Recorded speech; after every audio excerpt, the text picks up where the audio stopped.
G'day, Tragic here, and welcome to my final thoughts for Yggdrasil. And this is going to be a bit of a mixed bag, because I have mixed feelings about this game now. I used to love this game back in the day, but this is the first time I've played it in a while. So let's get the good stuff out of the way first. Obviously, it looks fantastic. I mean, it's got some of the great art that you see in board games. Really fantastic. The theme is beautiful. The entire way the systems gel together and the kind of decision making you make is fantastic. I mean, this is a game that reeks of good design. Like, sometimes you play a game and it works. And other times you play a game and you can feel the game design. You can feel how smooth and how well it's put together. And this is one of those games. Now, this is what I call a deterministic combat game. And what that means is everything's predetermined. If you're playing correctly, you should never lose a dice roll. And we lost 2 dice rolls in the whole game we played. The dice, in fact, aren't really there to be rolled as results. They're more for the bags, for the monster's abilities. But they have the axes on them so you can, if you're short tokens or if you're desperate, you can, roll the dice and maybe you can get away with it. But if you're playing correctly, you should win no matter what. Though it's predetermined. And the thing about predetermined games is that they have great feedback for your decision making. If you're making the correct decisions in a game that has predetermined combat, then you'll never lose the combat. And that makes you instantly get feedback that the decisions you're making in the game are the correct ones. And that can feel very good. It gives you a feeling of accomplishment just by playing the game. While in games that have more random things, you can get the opposite feeling. It's like, it doesn't really matter what I'm doing. I can get these huge errors happening in my turns, and there's nothing I can do to stop it. But in deterministic games, you don't have that problem. It's actually the opposite problem. And what I mean by the opposite problem is that because it's determined and because you're planning so far ahead, you can have the game mapped out completely. It's not quite the same as having your actions dictated, which is probably the worst thing a game can do. But for some people, it'll have a similar feeling. A good example of that, in our game, I knew I'd won the game after the Odin turn. So I think we had 3 rounds to go before the game ended. But there was no way I could see us losing. And like chess or, these kind of other games, you can see into the future and you plan your turns accordingly. And because you can see in the future, you're kind of just waiting for, the future to become now. There's no surprises. There's no wowing. There's nothing that's making you wow. Okay. Because it's all understood. Now that can be a bit frustrating for some people. I like deterministic combat because I like to have that feeling of I've planned, I've prepared, I've done everything right. I win. I think that's very satisfying, particularly in war games. There's nothing worse than war games that rely on dice and luck, and you just no matter how much strategic and tactical planning you have, you roll the wrong dice and you lose. I mean, that is really frustrating. So because of that, this game can feel a little dull, especially towards the end of the game when it becomes clearer how the results are going to turn up.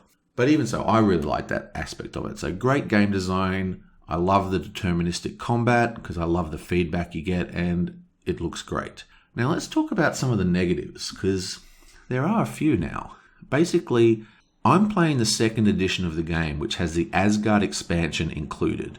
The Asgard expansion added more gods that you could play, like more playable characters, but it also added the concept of the trance abilities. And I am not a big fan of these trance abilities. I mean, they are bonkersly powerful. They are massively powerful.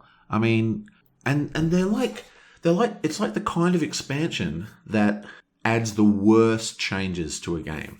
So expansions can do lots of interesting things. And there's nothing wrong with an expansion changing core mechanics or whatever, but I don't like expansions that completely gut a mechanic of a game, completely destroy it. And I mean, if I like a game enough to get the expansion, I probably like the mechanics of that game. I don't want the game to be so radically altered that it doesn't even play the same. And a great example of that in this one was Frigg's ability.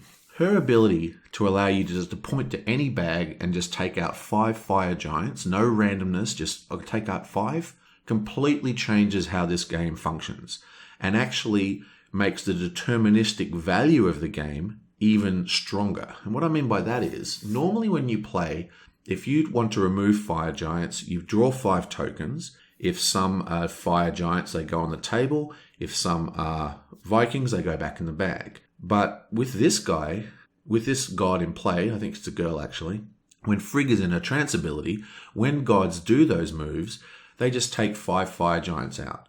No worries. And what this end result means is that every time I went to a bag, there was a pure draw of just Vikings. Every time I took, fire giants out of a bag, it'd be 5 fire giants at a time. And it just meant that there was no bad turns. Like in the old game, you'd make your choices, make your things, but you'd have the occasional bad turn. You go, oh, I'm going to go get a Viking. You get nothing but fire giants. Oh, I've wasted an action. You never waste actions with trance abilities active because they're so powerful. They modify the game in a way that you don't have to worry about them. I mean, Frigg's ability was so strong. The entire concept of probability management, which is what I thought the best thing about this game, managing the bag contents, is gone. Absolutely gone. And I didn't like that at all. And I mean, check out Odin's ability. Odin allows you to, when he's in trance, if you kill the ogre, I think you can even kill, I was playing it that you could have to kill the ogre, the face down ogre in the deck, but I think you can actually just kill any ogre. And you can draw any ogre from the deck, reshuffle it, and you kill it. And what this basically means is that you can pick what type of ogre you want to kill to get those colored runes. So it's like 4 of one colored ice giant, and you get the rune to activate. Now what this means is, in the old game, you had some interesting decisions of, do I fight the ogres? Do I get my weapons? Do I fill the bags up? But with Odin and Frigg in play, we didn't have to worry about the bags.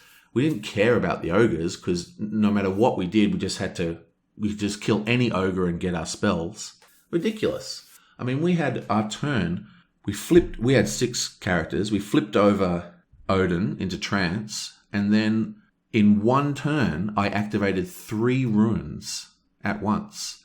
I mean, that is crazy strong and really changes the game, and not in a way that I enjoyed. I thought it made it way too easy. Now, there is an argument to say that I bought that on myself because I played the easy, in inverted commas, version of the deck. See, in the old game, it was very hard. I thought so. Maybe I've just gotten a lot better at these kind of games, but I thought it was very hard. So I thought that I'd play it on my channel. I'll play with the easy deck, and that way we'll get some actual gameplay. I even said at the start I'll probably play this 2 or 3 times because I expected to lose so quickly.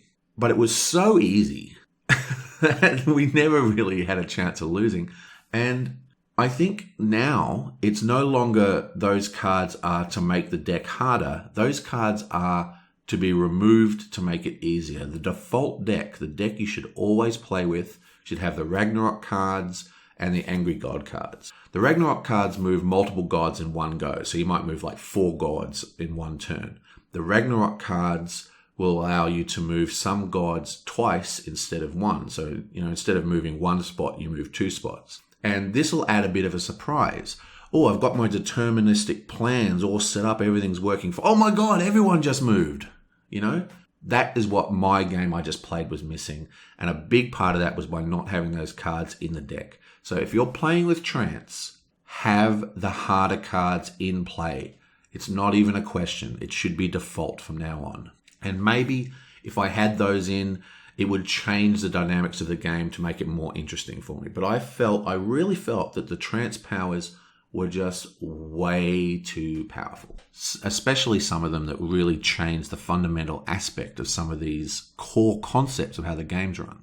But that being said, I can understand why the trance powers are added. See, the game used to have really bad scaling. It would get much harder with the more players, and the trance powers are kind of designed with the opposite scaling. The trance powers are weaker when you have less players. Because what the trance power does, it allows the other gods to all use an extra ability. They basically get a second ability while you're in trance. They get your trance ability.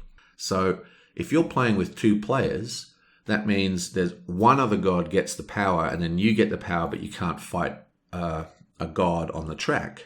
So you basically get 2 people can use the power. But if you're playing with 6 gods like I was, you put someone into trance, 5 other gods can access that trance before you have to make a decision whether you're going to fight in the top of the Asgard or not. That's how we did that thing with Odin and the ogres. He went into trance, and then 5 people fought ogres, and we activated 3 runes in one turn, one round. Bonkersly powerful. There are actually good things about these trance powers and the idea of making the game a little smoother. The game was frustrating. The game was hard. The game, it's not quite as bad as Ghost Stories, but it's in that same vein where because it was so difficult, you had very set decisions. And that made co-op experience a little hard to value because someone who was experienced, it had a real runaway leader problem because you didn't have the luxury of making errors. Now with the trance abilities, it's a lot smoother. And I actually think trance will give, and the expansion in general, will allow the co-op nature of this game to run better. It'll give people more leeway. People can make more mistakes. People have more decisions that aren't so fixed because everything is so tight. You make one wrong decision and you lose. In this one, with the trance, because they're so strong, you've got a bit of room to play, in inverted commas. So I'm kind of torn on this one. I still really enjoyed playing this game, and I still really enjoy this game. But I've never actually played with the trance powers before. This is the first time I've played my copy since I got the expansion edition 2 thing. And I have to say, I was a bit taken aback by the contents of the expansion changing the game so much. So my recommendation for this game is that it's still a really good game. If you can find it, it's very worth buying. It looks fantastic. It's easy to teach, and it's got a lot of decision points. So it's the kind of game that if you want to introduce people to co-op gaming, this is a good one to introduce them to because the games are shorter and they're interesting. And with the trance powers, it's a little bit looser, so it's a bit more fun. But at the same time, I miss the brutally hard version of this game. And maybe it's because I didn't have those cards in. Maybe having the randomness of like flipping a card and having a Ragnarok, oh my god, all the gods move one spot. Maybe that would make it hard enough that I'd be more interested. Because in the game, even in the game we played, we had a couple of turns where if we drew the wrong card, we could have lost. But because we had the planning out thing going on, the deterministic concept, we weren't really in that much danger. But with those sort of random double movement cards and the Ragnarok cards, those long-term plans, the plans that go turns in advance, wouldn't actually be valid because you never know when you're going to draw one of these horrendous Ragnarok cards or whatever. So you have to play with them. So anyway, I think it's actually a pretty good game still. Even though this review sounds very negative, but I was shocked about trance. But I still think it's a good game if you can get a copy of it. I think it's a great beginner game for co-op games in general because it allows co-op, but most co-op games are quite long. Like you don't want to introduce someone to Arkham Horror as their first co-op game and go, hey, want to sit down for a 4-hour game? What, you've only ever played Uno before? Don't worry, it's the same thing. No, it's not the same thing. But this game, we're talking 20 minutes. It takes a long time with the video footage and all my yabbering. We're talking 20, 30 minutes to play this game in real life. Anyway, so that's basically what I'm saying. This is a game that I don't think is to everyone's taste because of its deterministic nature. I also think that the trance powers are designed to change the game in a certain way to allow more freedom of movement, to allow a more lax game. If you like the really brutal Ghost Stories style gaming systems, then just don't play with the trance powers. And I'm also saying that if you are playing with trance powers, and probably in general, you probably want some, if not all, of the Ragnarok and Angry God cards mixed in at all times. So that's about that, really. I was a little surprised, to be honest, because I used to love this game. I used to play this all the time. And maybe I've just gotten better at these kind of games, but it was a walk in the park. Anyway, I'll see you guys next time.